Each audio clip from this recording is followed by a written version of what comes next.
Lods, grabe ang bait ni ma'am. Binigyan po ako ng 50 pesos nung nanghingi ako. Hindi siya nagdalawang isip. Binigyan ako ni ma'am ng 50 pero wala din niya ano.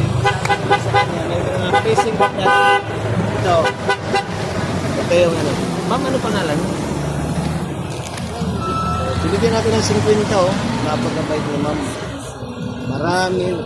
Maraming blessing po na darating kay ma'am kasi isipin mo binigyan ako ng 50 pesos hindi siya nagdalawang isip kaya lang nag-start pa lang tayo sa pag-vlog hindi pa tayo sumasahod so yung blessing na i-share niya sana pinalik natin kasi dapat tayo magbibigay so shout out ma'am para sa'yo taga saan ka?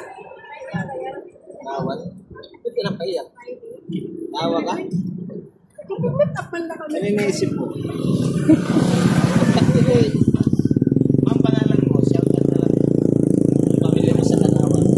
Lagi ako doon sa Tanawan. Ano ako doon sa may mga marusan. Kasi may negosyo kami na doon ako sa biscuits. So, yung ganda sa Tanawan.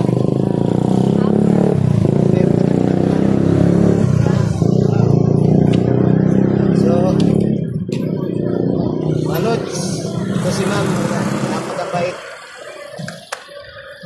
Grabe, hindi siya nagdalawang isip. Subok ako doon sa mga taong maporma, parang hindi nakadiri bago. Pero si ma'am, hindi nagdalawang isip. Bibigyan niya ako ng 50 pesos para pangkain. Kasi nakita niya, baldado eh.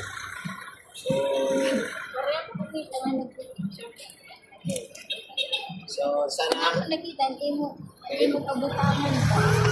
Kasi man nagtatabon nila ako pa. Kaya amo ay nasumugat ka. Sana,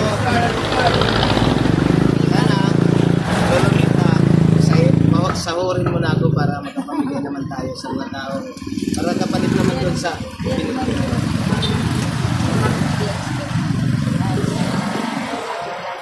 kasi may nadaanan kami doon, ma'am. Parang yung tatapong pa nga ako. Lalo na kung